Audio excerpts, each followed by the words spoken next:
গ্রামে বসে এই রান্নাটা করেছিলাম। আর গ্রামে এই তো একদম সকাল সকাল সবাই বাজারে চলে গেল। একদম তরতাজা বড় বড় চিংড়ি মাছ কিনে নিয়ে আসলো।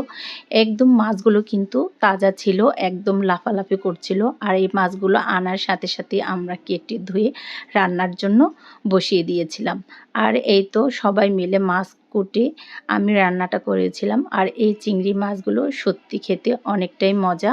এই তো মাশাআল্লাহ মাছগুলো কিন্তু কাটা ধোয়া সম্পূর্ণ শেষ। হলুদ লবণ মেখে এই তো আমি ভাজার জন্য চলে আসছি। এই তো কড়াইটা বসিয়ে দিয়ে দিয়েছি তেল। তেলের মধ্যে এখন এক এক করে মাছগুলো দিয়ে উল্টিয়ে পাল্টিয়ে ভেজে নিব। এই তো চিংড়ি মাছগুলো কিন্তু এভাবে দিয়ে উল্টিয়ে পাল্টিয়ে একটু কালার করে ভেজে নিয়েছি। আর চিংড়ি মাছ কিন্তু বেশি ভাজা লাগে না, একটু হালকাভাবে ভেজে মাছগুলোকে ভুনা করব। এই তো মাছগুলো কিন্তু আমি ভেজে এখন তুলে নিয়েছি। বাকি মাছগুলো এভাবে ভেজে নিব। তো গ্রামে বসে এরকম একদম সকাল সকাল যখন সবাই বাজারে যায় একদমই কিন্তু তরতাজা মাছ তখন পাওয়া যায়। আর গ্রামের যে এই যে একটা আনন্দ, একদম সকাল সকাল বাজার থেকে যে মাছগুলো কিনে নিয়ে আসে, সত্যি তাজা মাছের স্বাদই হয় অন্যরকম। যে কোনো মাছই একদম তরতাজা হয় আর রান্না করলে খেতে কিন্তু ভীষণ স্বাদ হয়। এই তো আমি সম্পূর্ণ মাছগুলোই ভেজে নিয়েছি। আর ভাজার পর এখন এখানে মশলা দিয়ে এখন এখানে কষিয়ে নেব। তো প্রথমে এখানে আমি তেলের সাথে পেঁয়াজটাকে একটু বাদামি কালার করে ভেজে নেওয়ার পর এক এক করে মশলা অ্যাড করে দিয়েছি। দিয়ে দিয়েছি পেঁয়াজ বাটা একটু বেশি, এরপর দিয়ে দিয়েছি রসুন বাটা। তো দিয়ে ভালো করে তেলের সাথে একটু ভেজে নিয়েছি। দিয়ে দিয়েছি এখানে আধা চামচের মতো জিরা বাটা। এরপর আমি দিয়ে দেবো এখানে হলুদের গুঁড়ো, মরিচের গুঁড়ো। তো এর আগে একটু পানি দিয়ে দিয়েছি। পানিটা দিয়ে এখন মশলা দিয়ে দেবো।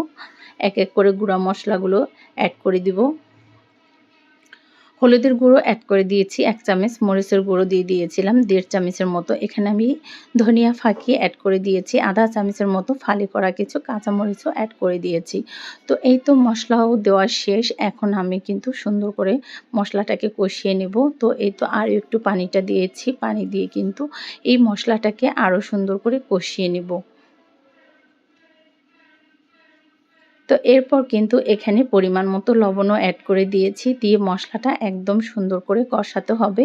আমি এখানে কিন্তু এই তো ফালি করে কেটে রাখা টমেটোগুলো অ্যাড করে দিয়েছি। তো টমেটো দিয়েই কিন্তু এই বড় চিংড়িটা ভুনা হবে। মাশাআল্লাহ খেতে কিন্তু অনেকটাই মজা হয়েছিল। সাদা পোলাওর সাথে এরকম চিংড়ি মাছ ভুনা হলে আর কিছুই লাগে না।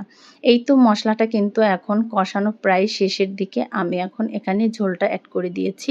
তো টমেটো দিয়ে মশলাটাকে সুন্দর করে কষিয়ে নেওয়ার পর এখানে এই তো ঝোলটা অ্যাড করে দিয়েছি। ঝোলটা দিয়ে বলক আসার পরে এখানে সম্পূর্ণ মাছগুলো অ্যাড করে দিব। এই তো আমি এখানে আরও একটু ঝোলটা দিয়ে দিয়েছি, যেহেতু এখানে বেশি পরিমাণের মাছ আর অনেকগুলো কিন্তু এখানে মাছ। এই তো আমি ঝোলটা বলক আসার পরেই সম্পূর্ণ ভাজা চিংড়ি মাছগুলো অ্যাড করে দিয়েছি। তো কড়াই ভর্তি করে কিন্তু চিংড়ি মাছটা ভুনা করেছিলাম মাশাআল্লাহ। আর এই চিংড়ি মাছের সাইজটা কিন্তু অনেকটাই বড় ছিল।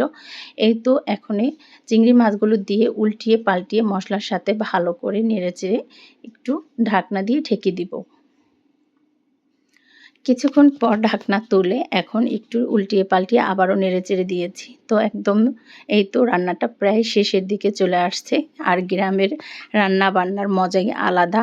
রান্না করতেও ভালো লাগে আর খেতেও কিন্তু ভীষণ মজা লাগে।